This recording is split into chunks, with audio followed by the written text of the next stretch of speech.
Hi, my name is Alexandra Perez. My topic is anchor babies, and my major claim is that anchor babies are citizens of the United States.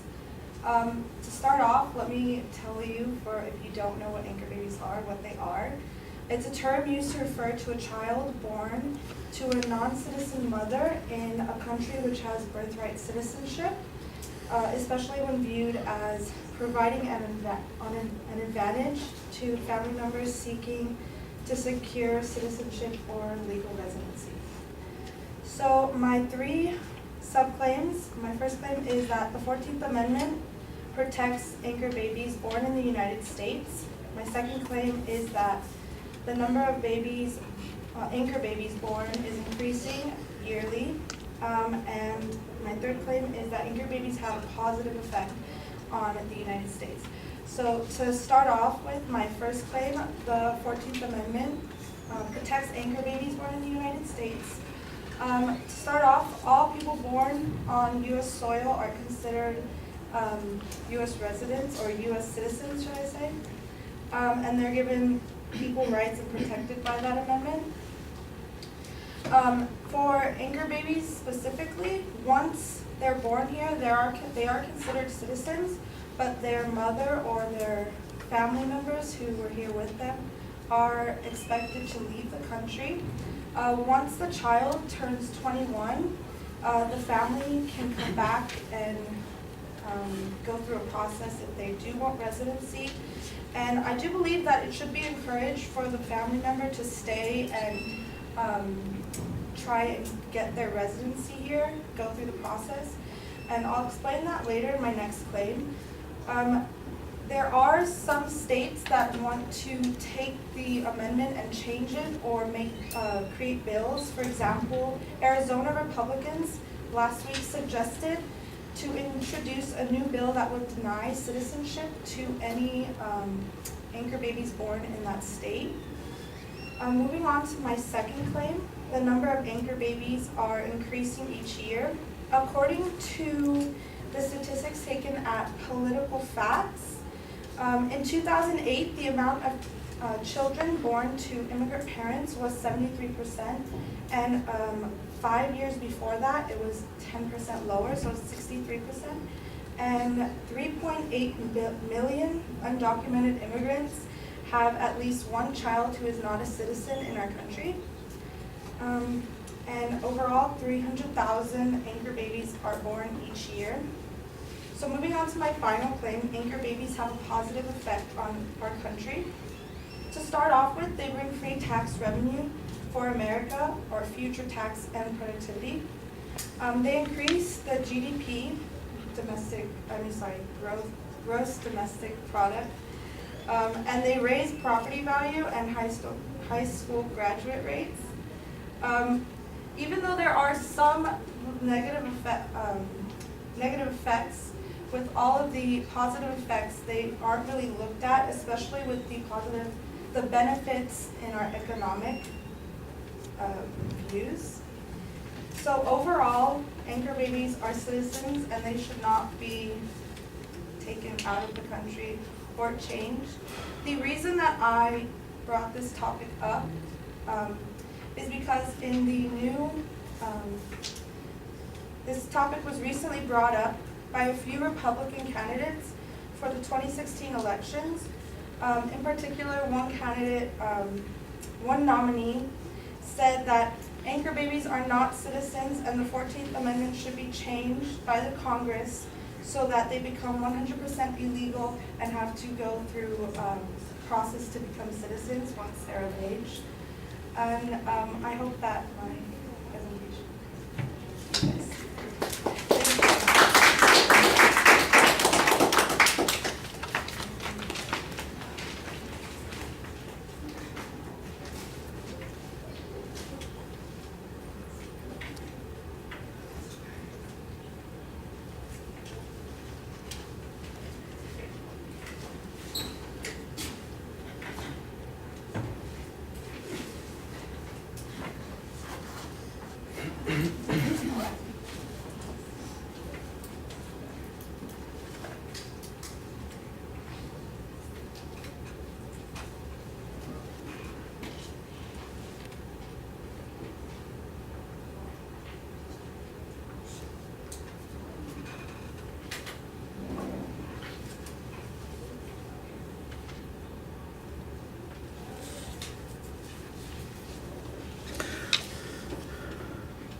All right, Lexi, you identify the claim as being that anchor babies are all citizens of the United States, which I'm not sure there's a lot of controversy about that.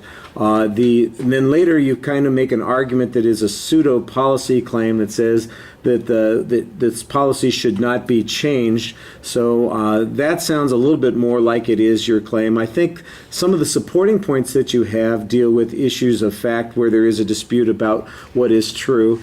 And so that's where I think most of your argument is. There might be a legal argument about whether or not children born in the United States are automatically citizens, but I don't think there's much of an argument on that. I think that the courts have pretty much settled that. So the argument isn't really whether or not they are citizens. The question is whether or not that is a positive or a negative thing. And I think that, like I said, in some of the supporting points, you did try to provide some claims that dealt with that issue. You did have a preview of what the supporting structure was. I appreciated that. That makes it easier for the listeners. And you signposted those points as you got to them, so that's also very helpful. On the first point, like I said, I don't think there's a lot of dispute about the 14th Amendment, but you don't really cite any sources on this. I assume that it's well known, but I do think that since you've said it's been controversial and since somebody apparently has suggested that it's not really a legal issue, that it should be a political issue, then I think you need to tell us how it's been resolved by the legal system. On the second point, when you were talking about what that basically that they're increasing, there's more of them. I'm not exactly sure how that supports your point. It doesn't change whether or not they're legal or not. It just indicates that there are more that are occurring. I thought there was a little bit of confusion about some of the statistical information that you presented there, but the statistics were the one place that you actually provided a source for information. After that, I didn't hear any more sources being cited, and I heard a lot of claims without any data, no examples or no statistics. So that's the one place where I did think that you provided a little bit of source citation and a statistic to support it, but the statistic was a little bit confusing. The best part was that you had a pretty basic number about how many were born in the country, and I thought that was pretty reasonable.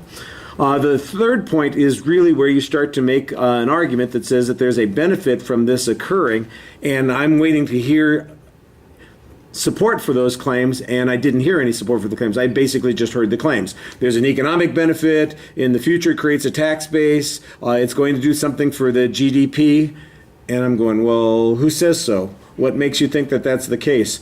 Every additional citizen presents a whole variety of costs to the country. Not all of them return a benefit back in equal amounts. Where's your information that shows that it's going to, in the long run, benefit us? I didn't hear any data on those points. And that seems to me like where most of the controversy is, and so that's where there needed to be a lot more evidence to support those points. Right at the end of the speech, you came back and you mentioned the candidate who wants to change this, and I think that establishes a little bit more controversy on that point. That probably could have been in the opening of the speech. Like I said, I think that you've got an outline of ideas here. The second point it's not really an inference, it just describes some data. The third point is where your argument is, and that needs a lot more development. All right, thank you.